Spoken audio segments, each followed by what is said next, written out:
પાડીમાં બે મહિલાના એકાઉન્ટમાંથી 67,000 રૂપિયા એટીએમમાંથી ઉપડી જતા સાયબર ફ્રોડની ફરિયાદ। બેંકના સ્ટેટમેન્ટના આધારે બંને બહેનોના ખાતામાંથી વડોદરાના એટીએમમાંથી અજાણ્યા શખ્સે રૂપિયા ઉપાડ્યા।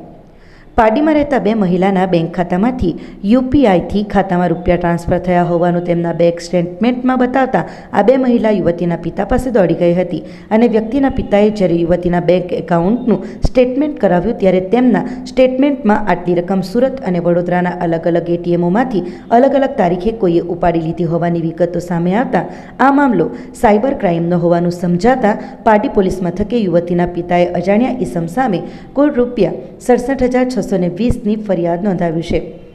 પાડી પોલીસ મથકે ફરિયાદ આપનાર ઇશાદ હુસેન સજ્જાદ હુસેનના જણાવ્યા પ્રમાણે ગત તારીખ 13/2/2025ના રોજ બપોરના 1:30 વાગ્યે ઘરની સામે રહેતા જુમાનાબેન એ વોહાનાઓએ જણાવેલ કે તેમના HDFC બેંક પાડી ખાતાના સેવિંગ ખાતામાંથી સ્ટેટમેન્ટ કઢાવતા તેમાં જોતા તારીખ 26/11/2024થી તારીખ 8/2/2025 સુધી જુદી જુદી તારીખે કુલ રકમ 64,220 રૂપિયા તમારી દીકરીના એકાઉન્ટમાં જમા થયેલ છે તેવી વાત કરેલ હોય અને તેઓએ મને બેંક સ્ટેટમેન્ટની નકલ બતાવતા તેમાં અલગ અલગ તારીખે મારી દીકરી સના ફાતિમાની એકાઉન્ટમાં રૂપિયા ટ્રાન્સફર થયેલ તથા 13/2/2024થી તારીખ 8/2/2025 સુધીમાં ઘરની સામે રહેતા રસીદાબેન એ વોહરાના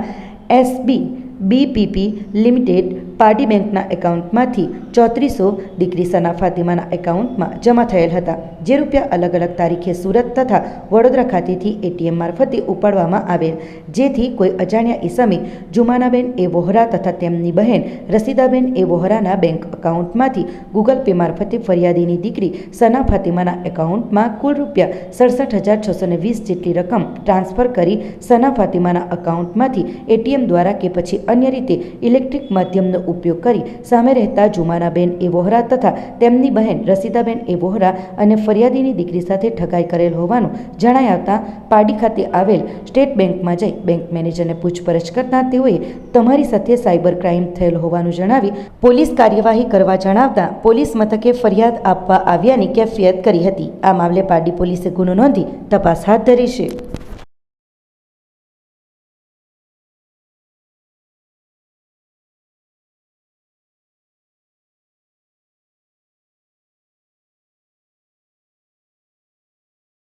આપણી સંકલ્પ ન્યૂઝ ચેનલને સબસ્ક્રાઇબ અને લાઇક કરો, બેલ આઇકન દબાવો જેથી આવનાર ન્યૂઝ અપડેટ્સની નોટિફિકેશન આપના મોબાઈલ પર સૌથી પહેલા પહોંચે। Like, subscribe and share the video.